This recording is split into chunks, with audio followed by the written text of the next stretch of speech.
त्या ठिकाणी आपण क्वेश्चन नंबर 11 सॉल्व करणार आहे. A container of volume 1 metre cube is divided into 2 equal parts by partition. तर एक कंटेनर आहे, त्याला आपल्याला 2 इक्वल पार्ट्समध्ये डिवायडेड करायचं आहे. Okay. One part has an ideal gas at 300 kelvin.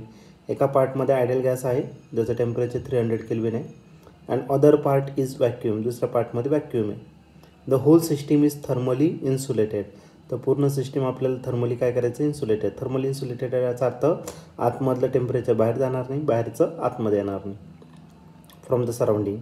If the partition is remove. आता ते पार्टिशन काय करा, त्याच्यातून रिमूव्ह काढा. The gas expand to occupy the whole volume. तर तो गॅस एक्सपांड होणार आणि पूर्ण वॉल्यूममध्ये तो काय होणार, तर ऑक्युपाय होणार. The final temperature of the gas is. तर आपल्याला फायनल टेम्परेचर त्या गॅसचं फाईंड करायचं आहे.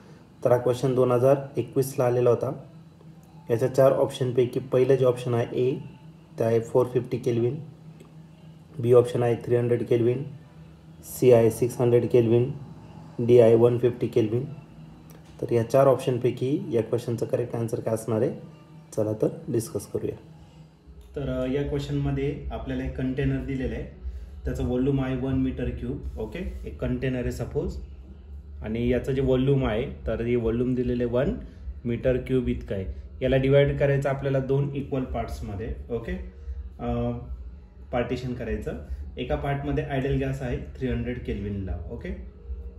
1 पार्टमध्ये 300. याच्यामध्ये आपण गॅस घेतलेला आहे आणि हा किती टेम्परेचरला आहे, तर 300 केल्विन एवढ्या टेम्परेचरला आहे. आणि दुसऱ्या पार्टमध्ये पूर्ण वॅक्यूम आहे. दुसऱ्या पार्टमध्ये काय, तर वॅक्यूम. 2 पार्ट केले तर एका पार्टमध्ये गॅस आहे, त्याचं टेम्परेचर 300 केल्विन, आणि दुसऱ्या याच्यामध्ये वॅक्यूम आहे. आता ही पूर्ण सिस्टीम आपल्याला इन्सुलेटेड करायचं, आपल्याला थर्मली इन्सुलेटेड.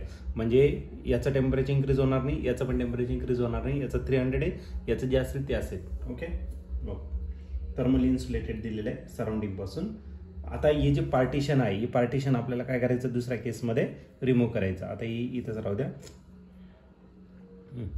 आता दुसऱ्या केसमध्ये आपल्याला ही पार्टिशन काय करायचं, रिमूव्ह करायचं. पार्टिशन रिमूव्ह केलं तर या ठिकाणी आपला गॅस जो आहे तो सगळीकडे काय होणार, तर स्प्रेड होणार. ओके. आता थर्मली इन्सुलेटेड आहे. व्हॅक्यूम जर घेतलं तर व्हॅक्यूमसाठी जो प्रेशर आहे तो किती असणार, 0. प्रेशर 0 आहे, याचा अर्थ टेम्परेचर पण चेंज होत नाही, म्हणजे याचा अर्थ व्हॉल्यूम पण त्या ठिकाणी काय असणार, 0. म्हणजे आज जो गॅस आहे तो सगळीकडे काय होणार, तर स्प्रेड होणार. आणि याचं जे टेम्परेचर आहे तेवढंच असणार आहे. आणि ते टेम्परेचर जे आहे ते आहे किती, तर 300 केल्विन इतकं दिलेलं आहे. मग ते टेम्परेचर काय असायचं, त्याचं कॉन्स्टंट असेल.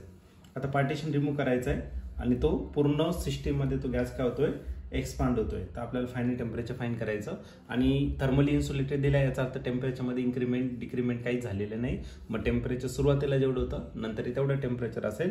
म्हणजे आपलं टेम्परेचर जे आहे ते किती असणार, तर 300 केल्विन. जरी तुम्ही पार्टिशन रिमूव्ह केलं तरी. मग या ठिकाणी ऑप्शन जर तुम्ही चेक केलं तर ऑप्शन नंबर बी जो आहे तो या ठिकाणी करेक्टली मॅच होतोय. आणि ऑप्शन बी म्हणजेच आपलं कोणतं, तर 300 केल्विन हे त्याचं फायनल आन्सर आहे.